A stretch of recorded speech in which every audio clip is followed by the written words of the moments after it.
Isa sa pinakamahirap na marinig mong balita mga mari ang merong mawala sa inyong pamilya. Talagang nakakadurog ng puso kapag bigla na lang malalaman mo na isa sa kapatid mo ay pumanaw o kaya bigla na lang nawala. Ito pa lang yung kinikwento ko kahapon mga mari sa vlog ko na ang magkakapatid kako ay mahirap kapag magkakahiwalay. Dahil nga 6 kami na magkakahiwalay-hiwalay kami. Nasa Bicol at merong nasa Batangas at karamihan naman ay nandito kami sa Maynila. Yung mga nasa malayo, hindi na nga kami nagkikita-kita mga mari at hindi na namin alam kung ano ang nangyayari sa aming mga buhay-buhay. At bigla na lamang malalaman mo na kapatid mo ay pumanaw na. Tapos ang layo mo, gusto mong pumunta, gusto mong tumulong, gusto mong mag-asikaso pero wala kang magawa. Ay, mahirap talaga mga mari na maging mahirap. Ang sinimulan lang daw ng sakit ng kapatid ko ay nasugatan yung paa. 58 years old pa lang siguro mga mari. Ayon sa pamangkin ko, yung paa daw ng kapatid ko ay natusok daw ng suso. Yun daw yung kwento ng tatay niya. Tapos nagsimula ng mamaga. May 2 nagsimula yun. Tapos after ilang days daw, pina-check up daw nila sa Sente. Binigyan daw ng antibiotic pero hindi naman gumaling. Dahil nga mahirap lang ang pamilya, hindi kaagad nila nadala sa ospital para ipagamot. Sadyang gano'n naman tayo mga mari, kapag kaya pa kasi natin, kinakaya lang talaga natin. Binabaliwala kasi ang iniisip yung gastos. Ang iniisip niya siguro ayaw niyang maging pabigat sa pamilya kaya tiniis niya ang lahat. Hanggang kahapon nga hindi na siguro niya kinaya yung sakit na nararamdaman ng kanyang sugat dahil sobrang magana nga ang kanyang paa. Nang nadala nga ito sa maliit na ospital doon sa kanilang lugar, ang nais daw ng doktor ay tubuhan na kaagad siya. Kaya naman ang aking pamangkin ay tumawag sa amin, nagtatanong kung ano ang kanilang gagawin. Ang sabi ko nga mga mari, kung ano ang sa tingin nila na tama para sa magulang nila,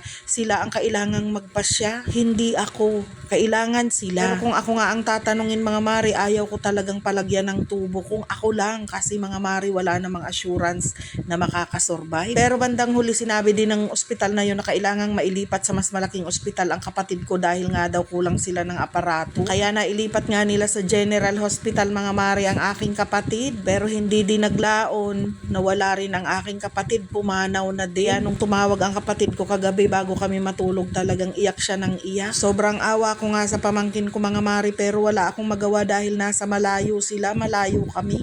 Ang bigat talaga sa dibdib mga mari tanggapin ang biglaang pangyayari. Kaya nga ang mapapayo ko talaga sa mga anak na meron pang magulang sa ngayon, mahalin nyo na yung magulang nyo, iparamdam nyo na yung dapat nyong iparamdam sa kanila habang may panahon pa. Dahil ang buhay ng tao, lahat yan ay lilipas, pauna-una lang talaga. Kaya mga anak, mahalin nyo ang inyong mga magulang dahil pag wala na sila, kahit anong iyak mo, wala na talaga, hindi mo na maibabalik ang mga oras na lumipas na.